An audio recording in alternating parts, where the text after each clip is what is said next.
তো ব্রেকফাস্টে বানিয়ে ফেললাম গরম গরম গার্লিক চিজি পরোটা, বা এটাকে রসুন পরোটাও বলতে পারো। এই পরোটা যে একবার খাবে সে বারবার এটাই খেতে চাইবে। গার্লিক চিজি পরোটা বা রসুন পরোটা বানানোর জন্য আমি এখানে হাফ কাপের মতো রসুন নিয়েছি। তো রসুনগুলোকে গরম তেলে লালচে করে ভেজে নেব। রসুন আমাদের শরীরের পক্ষে কতটা উপকার সেটা অবশ্য কম বেশি সকলেই জানো, তাই ব্রেকফাস্টে এরকম গরম গরম রসুন পরোটা থাকলে শরীরের উপকারও হবে, মনও ভরবে, পেটও ভরবে। তো রসুনগুলোকে আমি ভেজে নেওয়ার পর একটা কাঁটা চামচ দিয়ে রসুনগুলোকে খুব ভালো করে ম্যাশ করে নিয়েছি। এরপর এই ম্যাশ করা রসুনের মধ্যে 1 চিমটির মতো লবণ, একটু চিলি ফ্লেক্স আর একটু বাটার দিয়ে সবকিছু খুব ভালো করে মিশিয়ে নেব। তো এটা তো রেডি। এরপর পরোটার জন্য ডো তৈরি করব।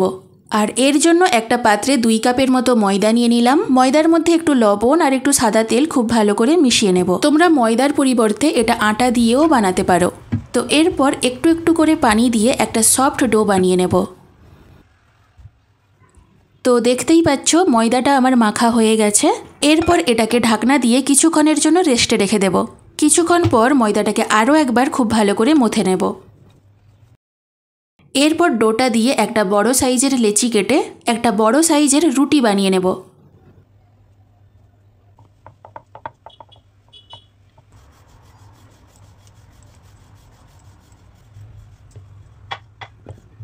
তো দেখতেই পাচ্ছ আমি একটা বড় সাইজের রুটি বানিয়ে নিয়েছি। এরপর রুটির ওপরে ম্যাশ করা রসুন আর বাটারের যে মিশ্রণটা বানিয়ে রেখেছিলাম সেটা ভালো করে স্প্রেড করে দেব। রসুনের মিশ্রণটা ভালো করে লাগানো হয়ে গেলে ওপরে চিজ গ্রেট করে দেব। আমি এখানে কিউব চিজ ব্যবহার করেছি, তোমাদের কাছে যদি স্লাইস চিজ থাকে সেটাও দিতে পারো।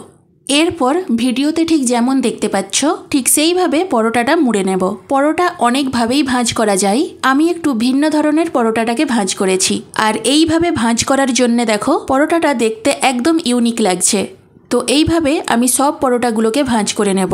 রসুনের এত গুণাগুণ যে বলে শেষ করতে পারবো না, তাই ছোট থেকে বড় আমাদের প্রত্যেকের খাদ্যের তালিকায় রসুন রাখাটা খুবই প্রয়োজন। কিন্তু বাচ্চাদেরকে সহজে রসুন খাওয়ানো যায় না। যদি রসুনের এই পরোটাটা বানাও দেখবে বাচ্চারা খুব সহজেই খেয়ে নেবে। এটা এমনই টেস্টি একটা পরোটা যেটা ছোট বড় সকলেই পছন্দ করবে। তবে হ্যাঁ, বাচ্চারা যদি ঝাল খেতে একদমই পছন্দ না করে সেক্ষেত্রে রসুনের মধ্যে চিলি ফ্লেক্সটা নাও দিতে পারো। তো দেখতেই পাচ্ছ আমার সব পরোটাগুলো বানানো হয়ে গেছে। এরপর ফ্রাই প্যানে একটু ঘি দিয়ে ঘিটা একটু গরম হয়ে গেলে পরোটাগুলোকে আমি একে একে ভেজে নেব। উল্টে পাল্টে পরোটাগুলোকে একটু লালচে করে ভেজে নেব। তো এই ধরনের অনেক পরোটার রেসিপি আমি আমার চ্যানেলে আপলোড করেছি, যেগুলো তোমরা অনেক পছন্দও করেছো।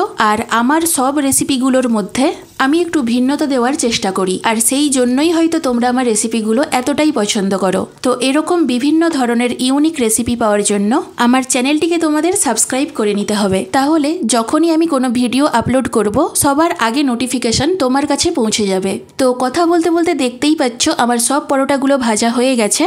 তো গার্লিক চিজি পরোটা আমাদের একদম রেডি। এবার এটাকে গরম গরম পরিবেশন করার পালা। আমি তো এটাকে রায়তার সাথে পরিবেশন করেছি, তোমরা চাইলে টমেটো চাটনি বা টমেটো সসের সাথেও এটাকে পরিবেশন করতে পারো। তো আজকের ব্রেকফাস্ট একদম জমে গেল। তোমরা বাড়িতে একবার হলেও বানিও, গ্যারেন্টি দিলাম সব পরোটা ভুলে তোমরা বারবার এটাই খেতে চাইবে। তো রেসিপিটি ভালো লাগলে একটা লাইক করে দিও।